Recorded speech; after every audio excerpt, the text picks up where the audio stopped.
Oh, ceritain dong pas susahnya awal merintis. Waduh, Bang, saya bukan perintis, Bang. Saya ini pewaris, teman-teman ya. Jadi, kalau nanti kita bilang cerita perintis ya, nanti yang ada netizen malah, wah ini kok bukan perintis ya, dia kan pewaris enak ya. Jadi, teman-teman, saya bukan perintis ya. Saya ini melanjutkan usaha orang tua saya, teman-teman ya. Usaha orang tua yang udah dijalanin, udah dimulai dari tahun 2000 ya. Jadi, saya itu pewaris dari usaha orang tua, tapi orang tua saya itu perintis, teman-teman ya. Perintis dari nol ya, dari yang dulunya tuh bukan jualan mobil, dulunya tuh jualan apa ya maksud saya, jualan baterai, jualan spare part, teman-teman ya, sampai akhirnya punya showroom, teman-teman, punya showroom di Jalan Nibung ya, di Medan, teman-teman ya. Dan ya ada ceritanya lah, teman-teman ya. Jadi ini dulu showroom kita, teman-teman ya, showroom papa saya dan mama saya yang dirintis. Ini awal mula ya, sebelum mobil second Medan di sini Mestika Jaya Mobil, showroom kita, showroom bapak saya, orang tua saya selama berapa tahun ya, selama hampir 20 tahun, teman-teman, di sini. Oke, jadi di sini tuh enak, bisa muat banyak banget mobilnya tuh, dipajang semua ya, teman-teman ya. Habis itu ada rezeki, tambah lagi di sini ya. Ini sekarang udah disambung sama orang lain, teman-teman. Jadi ini dulu ini kiri kanan nih showroom papa saya, teman-teman ya. Jadi kalau cerita mungkin lebih seru sih cerita orang tua saya, teman-teman ya, karena mereka yang merintis.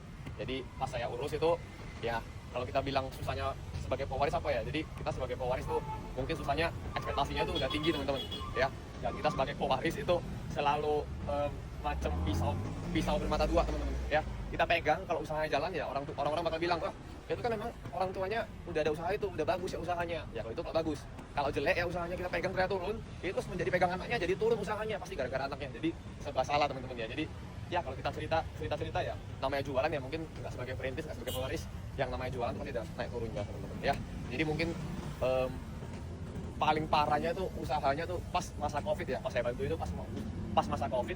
Sebelum masa covid itu udah mulai sepi, tiba-tiba kena covid ya, teman-teman ya. Jadi dua ruko ini pas sudah covid kita nggak sanggup sewa lagi, akhirnya kita lepas, teman-teman ya. Jadi ini kita lepas di tangan saya, teman-teman, yang akhirnya kita pindah ke showroom 229, teman-teman ya, yang di sini.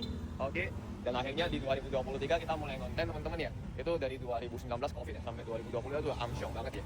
Pokoknya udah sampai tinggal berapa ya, tinggal 10%, teman-teman ya. Pokoknya udah ya, bunga bank banyak, kita ada pinjam bank ya, duit bank ya, itu bunganya berjalan terus ya. Tiap bulan lu nggak jual mobil, lu tetap mesti bayar bunga bank, dan itu nggak murah. Kemarin tuh bayarnya kita per bulan tuh bayar 60-70 juta per bulan ya, teman-teman ya. Jadi kita jual mobil, untungnya udah sedikit ya, jualnya udah sedikit, untungnya udah sedikit, udah fight harga karena udah sepi banget pas covid. Duitnya kemana? Kita ya sponsor ke bank, bayar bunga, teman-teman ya. Itu salah satu alasan ya kenapa saya selalu mendukung teman-teman kita, customer kita tuh mengambil cash sebisa mungkin kalau bisa, teman-teman. Kalau nggak bisa ya, kalau bisa DP-nya besar, jangan kecil-kecil banget ya. Biar kenapa? Biar uang bunganya nggak gitu besar, teman-teman ya. Jadi thank you banget ya. Itu mungkin gambaran lah kurang lebih roller coaster ya yang ada selama saya bantuin orang tua saya usaha ya.